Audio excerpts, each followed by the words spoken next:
member for Sherwood Park. Thank you, Madam Chair. Happy to rise and speak on Bill 30 debate. You know, condo owners are regular folks, often trying to live more affordably with a smaller footprint than a big house and a yard. I know shoveling snow this week was not my favorite job, and I know condo owners, sometimes all they have to do is push the snow off their balcony, and they're done that task. But they deserve to have protections in place like anyone else, and Bill 30 certainly sounds promising when I've read through it and talked with the minister on it. I just want to be sure nothing falls through the cracks. You know, part of what I think about with this bill that's interesting is which the ministry it's coming from. And after nearly 50 years of conservative rule in the province, the result is that we have a Minister of Service Alberta and red tape reduction to clean up 50 years of Conservative Party legislation that just drags Albertans down. You know, maybe when we form government, we need to create a Minister of Autocratic Reduction so we can clean up some of this terrible legislation that has been brought in by this current brand of Conservatives that fly under the flag of UPC.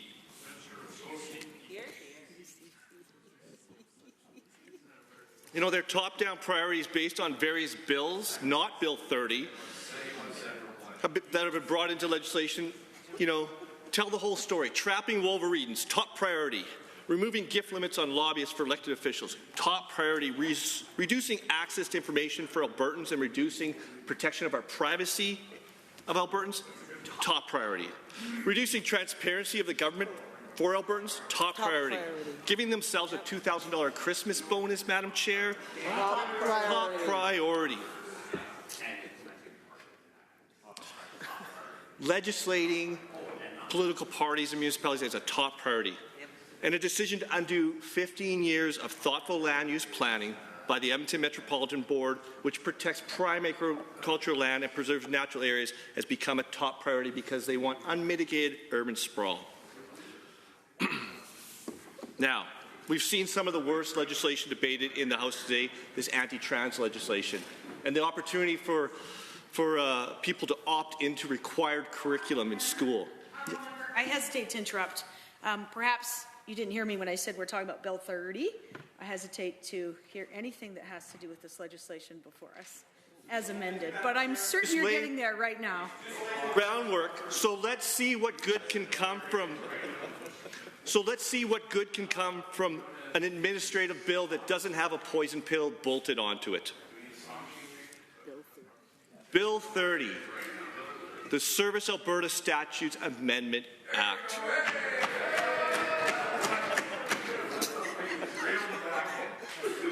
The condominium, it addresses some changes in administration to the Condominium Property Act, the Prompt Payment and Construction Lien Act, and the Public Works Act. If passed, I understand this legislation will do two major things which will be important, and I think, as the member from Red Deer South will say, they are good, Madam Chair.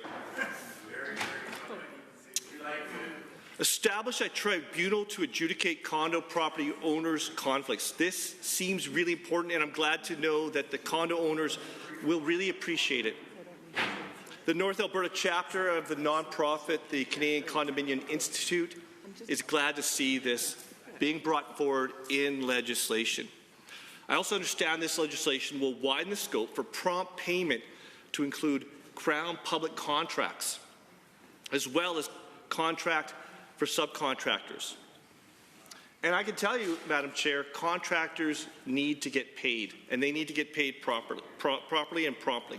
I can tell stories from my own experience as a subcontractor how important prompt payment is. And I have colleagues of mine with businesses that seem to be operating very well. They were busy, they were buying parts, they were building projects, they were hiring staff. Everything seemed to be going very well. And I know one who was building a school for the government of Alberta. This is really important to the Minister of Education. I know a subcontractor that was building a school for the Minister of Education at the time, but this general contractor did not pay the subcontractor promptly. They actually stretched them for 120 days, and for those who haven't worked in the construction industry, waiting 120 days to get paid is a death sentence for some companies. Because you feel like you're busy and everything's going well. But if you have to wait 120 days for that general contractor to pay you, and it all seems really good, it's a government contract, should be one of the more secure contracts. But as you go from the government down to the general contractor, subcontractor, and sub-trades, you may find that people are not getting paid promptly. So to see legislation brought forward that will encourage prompt payment and not just encourage it, but give some teeth is very important. And there's times in the business when it seems like we're doing well, when we are working, you're buying the parts, like I said, and it seems like you're growing, but you can't actually tell if you're profitable until you pay all the bills. And things stop abruptly when bankruptcy happens. It actually reminds me of this province and our municipalities that have a huge infrastructure liability, over $30 billion, Madam Chair. And our energy industry in this province, which has a huge liability of the environment, over $260 billion in tailings ponds and traditional oil and gas liabilities. And we've got $24 billion in our savings account.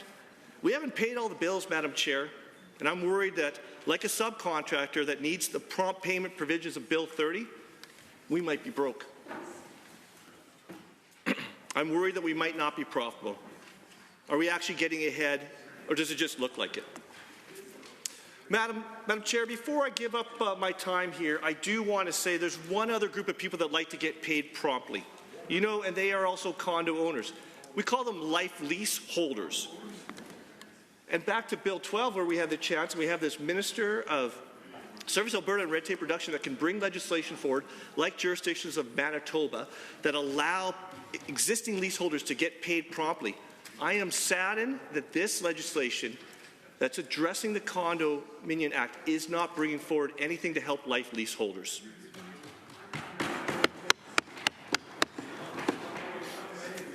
And in Bedford Village and Sherwood Park, it's a condo complex that does need to get paid, and there is millions of dollars that is owed to the residents of Sherwood Park that are life leaseholders. Madam Chair, I am happy to have risen to this debate. At this time, I think I will let others speak to it.